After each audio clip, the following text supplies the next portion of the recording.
ওকে, so Indian club ফুটবলের এই এতদিনের এত অনিশ্চয়তার পর ফাইনালে কিছু আশার আলো দেখতে পারে। যেখানে ইন্ডিয়ান স্পোর্টস মিনিস্ট্রি সমস্ত আই লিগের দল, আইএসএলের দল এবং সমস্ত মিডিয়া পার্টনার, এফএসটিএল ও অন্যান্য আদার কোম্পানির সাথে একটি মিটিংয়ের ব্যবস্থা করেছে আগামী ৩রা ডিসেম্বর।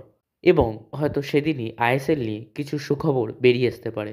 এছাড়াও মোহনবাগান ম্যানেজমেন্ট কাছে কোচ সার্জিও লোবেরা চেয়েছেন নতুন নাম্বার 10 এর আর্জি এবং তার জন্য তিনি হুগো বুমোসের নামটাকে সাজেস্ট করেছেন। আজকের মেনলি এই নিয়েই আলোচনা করে নেব। তো hey guys, welcome to Real Sports Bengali. প্রথমেই আসা যাক আইএসএল এর আপডেটে। আমরা সকলেই জানি ইন্ডিয়ান ফুটবলের আনসার্টেনিটির জন্য সমস্ত আইএসএল ক্লাবগুলি এবং আইএসএল ক্লাবগুলির ক্যাপ্টেনরা সুপ্রিম কোর্টে একটি মামলা দাখিল করে। সেই নিয়েই সুপ্রিম কোর্ট কিছু টাইম চেয়ে নেয় এবং রিসেন্টলি যা খবর পাওয়া যাচ্ছে, আগামী ৩রা ডিসেম্বর আমাদের স্পোর্টস মিনিস্ট্রি সমস্ত পার্টির সাথে বসবে একটি মিটিংয়েও, ও সেখান থেকে হয়তো একটি ফাইনাল আউটকাম বেরিয়ে আসবে। এই মিটিংগুলির যে শিডিউলটি বেরিয়ে এসেছে সেটা অবশ্যই দুপুর ১:৩০ থেকে সমস্ত আইএসএল ক্লাবগুলির সাথে প্রথমে মিটিং করবে স্পোর্টস মিনিস্ট্রি। এরপর ২:১৫ থেকে সমস্ত আই লিগ ক্লাব এবং লোয়ার ডিভিশন অর্থাৎ আই লিগ 2, আই লিগ 3 এই জাতীয় ক্লাবের সাথে স্পোর্টস মিনিস্ট্রি তাদের সেকেন্ড মিটিংটা করবে এবং ৩টের সময় তারা মিটিং করবে মেনলি এফএসডিএল এর সঙ্গে। ৩:৩০ সময় আদার্স যে বিডাররা ছিল যারা মেনলি এই আইএসএল এর জন্য বিড করতে চেয়েছিল কিন্তু আল্টিমেটলি তাদের বিড জমা দেয়নি, তাদের সাথে একটি মিটিং করবে ৩:৩০ থেকে।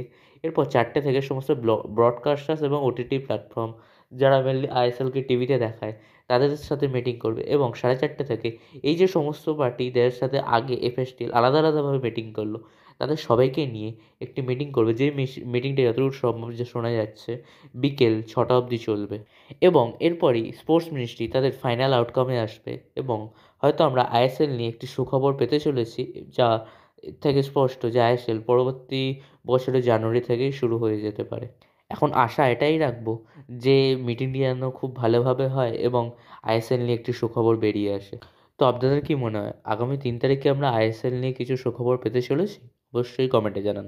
এছাড়াও এবার যদি আমরা মোহনবাগানের আপডেটগুলিতে আসি, তো মোহনবাগান কাল থেকে তাদের ট্রেনিং শুরু করে দিয়েছে। যেই ট্রেনিংয়ে সমস্ত প্লেয়ার অ্যাভেলেবেল থাকলেও ২টি প্লেয়ার অ্যাভেলেবেল ছিল না। সেই ২টি প্লেয়ার হচ্ছে অবশ্যই Alberto Rodriguez. Alberto Rodriguez available ছিল না কারণ তিনি টাইম মতো ফ্লাইট ধরতে পারেননি। কিন্তু আজকের ট্রেনিং সেশন থেকে আলবার্তো রড্রিগেজ অ্যাভেলেবেল থাকবে। অন্যদিকে ডিমি পেত্রাতসও ট্রেনিং সেশনে অ্যাভেলেবেল ছিল না। ডিমি পেত্রাতস যা শোনা যাচ্ছে ৩ তারিখ থেকে মোহনবাগান ট্রেনিং ক্যাম্পে যুক্ত হবে এবং কোচ সার্জিও লোবেরাও এখনও অবধি ভিসা পায়নি। তবে ভেতর থেকে যে সূত্র মারফত খবরগুলো বেরিয়ে আসে, কোচ সার্জিও লোবেরা মোহনবাগানে মেনলি ইয়ং প্লেয়ারদের সাথে কাজ করতে চায়, যেখানে তিনি রশান, টং সিং, এছাড়াও ইয়াং প্লেয়ার এছাড়াও সোহেল আহমেদ ভট এদেরকে হাইলি রেট করেছেন এবং এদের সাথে তিনি কাজ করতে চান এই কথাও বলেছেন। এই গেল ছোটো ছোটো আপডেট। এবার যদি আমরা ভিডিওর লাস্ট টপিকে আসি, তো মোহনবাগানে কি আসতে পারে হুগো বোমস? আমি কালকের ভিডিওতেই বলেছিলাম এখন অবধি যা খবর আসছিলো মোহনবাগানে হয়তো প্লেয়ার কোনো চেঞ্জেস আসবে না। তবে আমি এটাও বলেছিলাম সার্জিও লোবেরা টিমের সাথে যুক্ত হওয়ার পর, টিমের সাথে প্র্যাকটিস করার পর আসল ডিসিশন নেবেন যে কোনো প্লেয়ারকে আদৌ বদলের দরকার আছে। সেই মতো কিছু ছোটো খবর তো ভেসে আসছে যে সার্জিও লোবেরা নাকি মোহনবাগানে একটি নাম্বার 10 কে সাইন করার জন্য আর্জি জানিয়েছে। সে তার জন্য বেশ কয়েকটি প্লেয়ারকে শর্ট লিস্টও করিয়েছেন। তার মধ্যে অন্যতম একটি নাম হচ্ছে হুগো বুমোস। আর সত্যি বলতে সার্জিও লোবেরা যখন আসে তখন থেকেই হুগো বুমো আসার চান্সটাও বেশ বেশি বাড়ছিল মোহনবাগানে।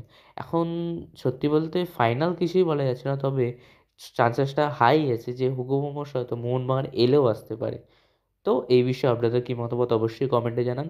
আজকের মতো এইটুকুনি বন্ধুরা। ভিডিওটি ভালো লাগলে অবশ্যই এটি লাইক করে দেবেন এবং চ্যানেলটিকে সাবস্ক্রাইব করে দেবেন।